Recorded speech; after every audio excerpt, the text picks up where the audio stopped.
अभी की बड़ी खबर आपको बता दें, राज्यसभा में अभी दिल्ली सेवा बिल पर पर्ची के जरिए वोटिंग हो रही है।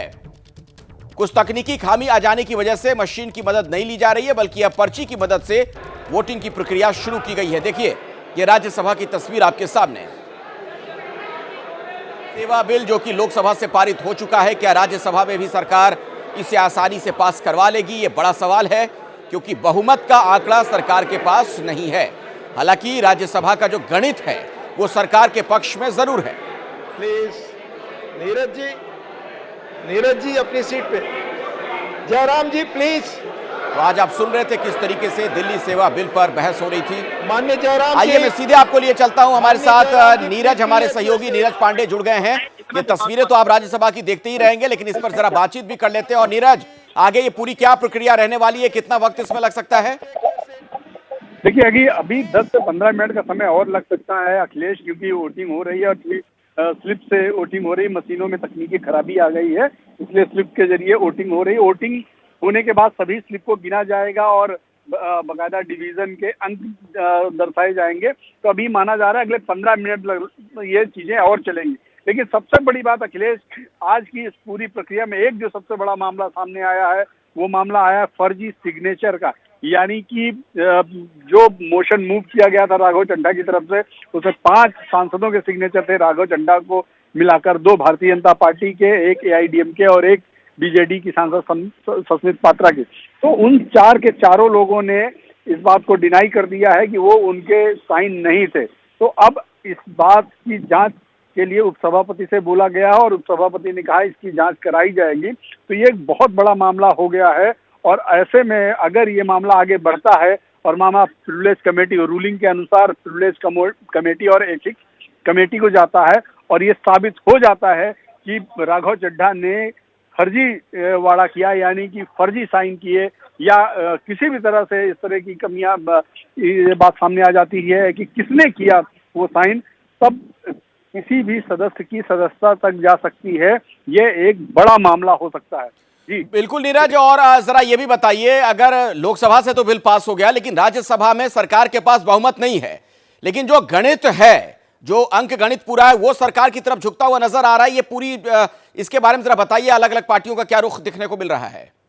देखिए अखिलेश, आज की पूरी अगर आप देखें राज्यसभा की कार्रवाई, तो उसी से साफ हो जाता है 2 बड़े दल वाईएसआर कांग्रेस और बीआरएस, इन लोगों ने, दोनों दलों ने ऑलरेडी सरकार का समर्थन करके ये बता दिया है कि सरकार के साथ है। तो जैसे ही दोनों दल सरकार के साथ आते हैं, अपने आप ये बहुमत से ऊपर चली जाती हैं। तो इसमें मुझे ऐसा नहीं लगता कि आज के इस पूरे इस बिल को पास करने में कहीं कोई दिक्कत होगी। थोड़ी देर में रिजल्ट सबके सामने होगा और जो मेरी जानकारी, उसमें करीब करीब भारतीय जनता पार्टी के पास 15 से ज्यादा मत एक्स्ट्रा हैं। यानी कि जो इस बिल को पास कराने के लिए जो मत चाहिए, उससे करीब 15 मत ज्यादा हैं। तो इससे साफ है कि भारतीय जनता पार्टी या कहें केंद्र सरकार इस बिल को पास कराने में सफल होगी और कोई दिक्कत आने वाली नहीं। जी अखिलेश। तो काफी महत्वपूर्ण जानकारी देते हुए नीरज पांडे। और नीरज, मैं चाहूंगा कि जरा एक बार फिर से आप विस्तार से समझाएं, ये जो सिग्नेचर के फर्जीवाड़े वाला मामला सामने आ रहा है, ये क्या है पूरा मसला? मैं चाहूंगा दर्शकों तक ये बात जरा विस्तार से बताइए। अखिलेश, दरअसल 5 सांसदों के नाम से दिल्ली एनसीआर अमेंडमेंट बिल के लिए सिलेक्ट कमेटी को भेजे जाने का प्रस्ताव दिया गया था राज्यसभा के सभापति को, जिसमें 5 सांसदों के सिग्नेचर थे। उन 5 सांसदों के सिग्नेचर में एक तो राघव चड्ढा का सिग्नेचर था। राघव चड्ढा की तरफ से ये दिया गया था लेटर। और एआईडीएमके के थम्बी दुरई, नागालैंड से एस थंगोंग कोनियक भारतीय जनता पार्टी की सांसद, बीजेडी की सांसद सस्मित पात्रा और बीजेपी के सांसद सुधांशु त्रिवेदी, इन राघव चड्ढा के अलावा इन 4 सांसदों के सिग्नेचर उसमें थे, जो राज्यसभा के सभापति को दिया गया था कि इस पूरे बिल को सेलेक्ट कमेटी के पास भेज दिया जाए। जी, लेकिन अभी गृह मंत्री अमित शाह ने खुद इस मामले को उठाया कि भारतीय जनता पार्टी के जो हमारे 2 सांसद हैं, उन्होंने कोई सिग्नेचर किया ही नहीं। और थम्बी दुरई और सस्मित पात्रा, जो बीजेडी के और एआईडीएम के, उन दोनों सांसदों ने भी सदन के अंदर खुद खड़े होकर ये कह दिया कि हमने भी कोई सिग्नेचर नहीं किया। तो जब 4 सांसदों ने सिग्नेचर किया ही नहीं, तो राघव चड्ढा ने जो चिट्ठी सभापति के कार्यालय में दी कि इस पूरे मसले को सिलेक्ट कमेटी को भेजा जाए, उन 4 सांसदों के कैसे सिग्नेचर आ गए। एक अपने आप में बात समझ में नहीं आ रही है कि भारतीय जनता पार्टी जो सरकार में है वो बिल पेश कर रहे हैं, वो बिल पास कराने के लिए खड़े हैं, तो वो कैसे इस बिल को सेलेक्ट कमेटी के पास भेजने के लिए साइन कर सकते हैं।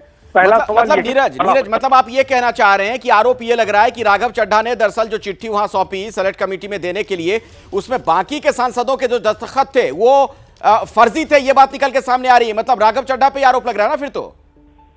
बिल्कुल, जो अभी तक सामने बात आ रही है उसके अनुसार तो सभी 4 के चारों सांसदों ने सदन के अंदर ही ये बात कह दी कि हमारे साइन नहीं है।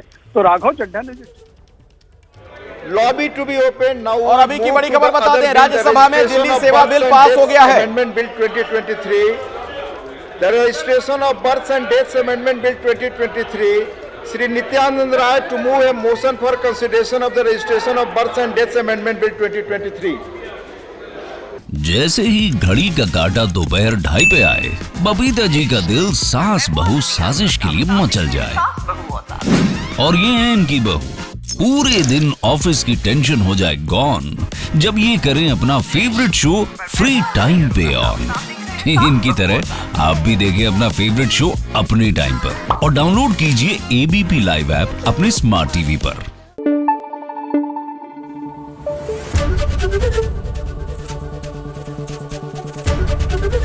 एबीपी न्यूज आपको रखे आगे।